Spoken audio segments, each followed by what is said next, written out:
Hello and good morning, Allyson. How are you doing today? Good. How are you? Absolutely fantastic. I am really loving this book. And because it's more than just a reference book, it's more than just a picture book. It's actually like an invitation book that says, come visit me. Come see why this country is so beautiful.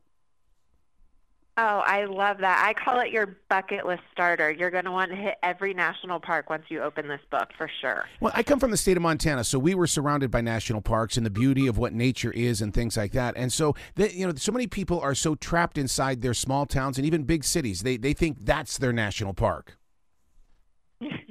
That's true. And you know what I love about this book is it covers the entire Park Service. So it's not just the 63 national parks that we have.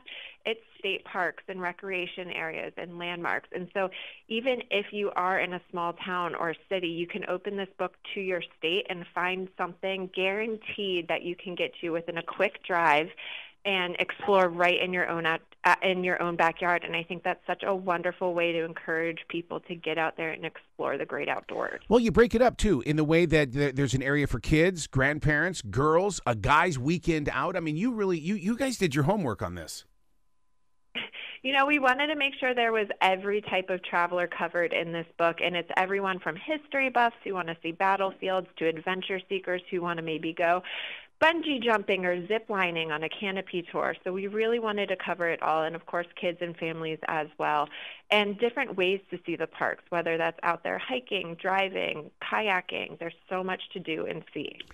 Once again, being from the state of Montana, we had it's no longer called Custer Battlefield, but it's the Battle of the Little Bighorn. But those battlefields are a hot spot around the nation because people love their history.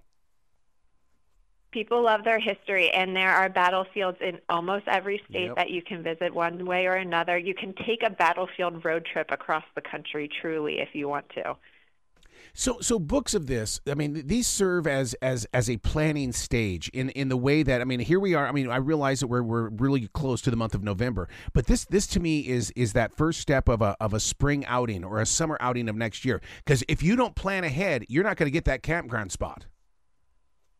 That's very true, especially in the most popular parks. I mean, if you want to visit Grand Canyon and actually camp in the canyon, you're going to have to book your camping permit about a year in advance to get there. So what I tell people to do is look through this book, figure out where you want to go over the course of the next year, and start planning accordingly. And we try to give you all the information for how popular the park is, when you might have to reserve your entry or your campground permits, so that you can really plan in advance of where you want to go and when you want to go. Is there information out there that kind of just gives you guys an inside look at what the next trend could be, let's say, for 2023?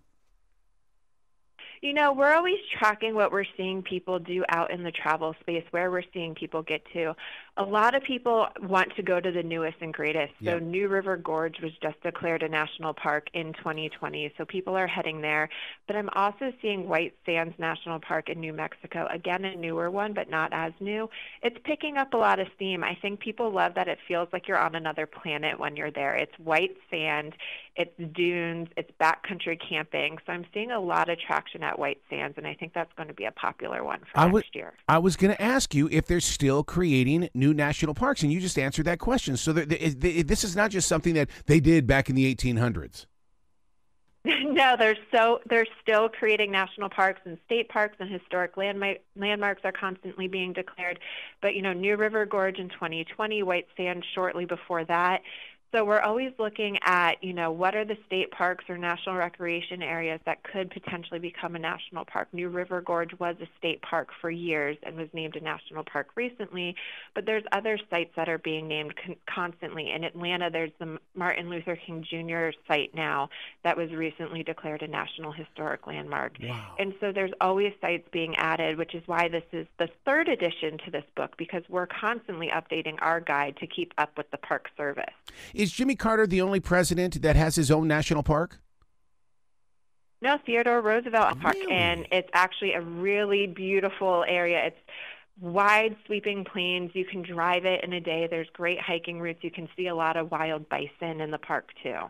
You know, a trail or a park that I wish that people could really dive into, and historians who might be listening need to get into this. That would be the Trail of Tears National Historic Trail, and it's one of those things where you've got to understand the story and learn more about what actually happened in this nation. Yeah, and that is really beautiful about a lot of the national historic landmarks, especially the ones that are being discovered and named more recently. We're really diving into our American history and diverse history as well.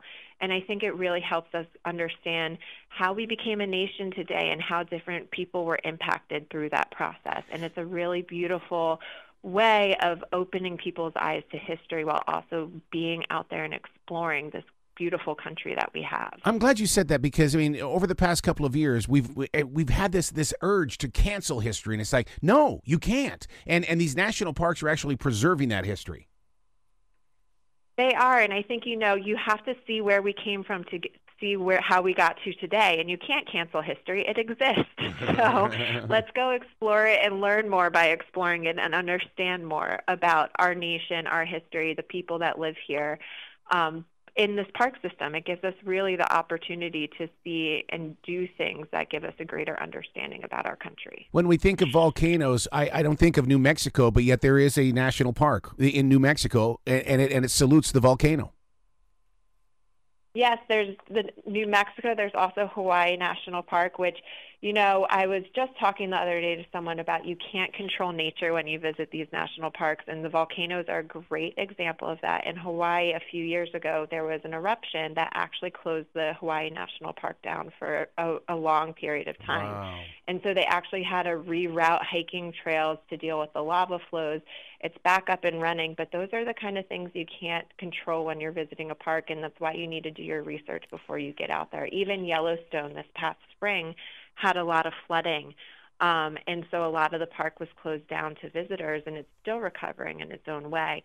And so part of me is about how to find out the latest status of the parks too, so that when you're going, you can make the most of it. And hopefully things like floods and volcano eruptions don't happen while you're at a park, but the park rangers are always keeping everyone up to date so that you can have the best experience possible. Now, I am one of those people that treats their national parks like a college football teams, because I lived in Billings, Montana. Yellowstone National Park was my rah, rah, rah. I never made it to Glacier National Park. I mean, I'm missing out on a lot, aren't I?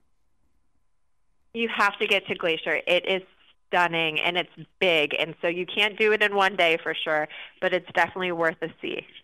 So do you have a favorite? Is there a certain park that that you rah, rah, rah for? One of my favorites, and it's actually a state national park rather than a big national park, is Flaming Gorge in Utah, and it borders Wyoming. And what I love about it, the Utah national parks have gotten so busy and crowded because they're beautiful. There's a reason that they're so crowded. But Flaming Gorge gives you all of that Utah flavor. It has the red rocks. It has a beautiful river that sweeps through it, and there's so much to do in that park. There's a lot of hiking. You can paddle the river. You can go fly fishing there. And so I love escaping to that park because it's quiet, or because you feel like you have it to yourself without all of the crowds.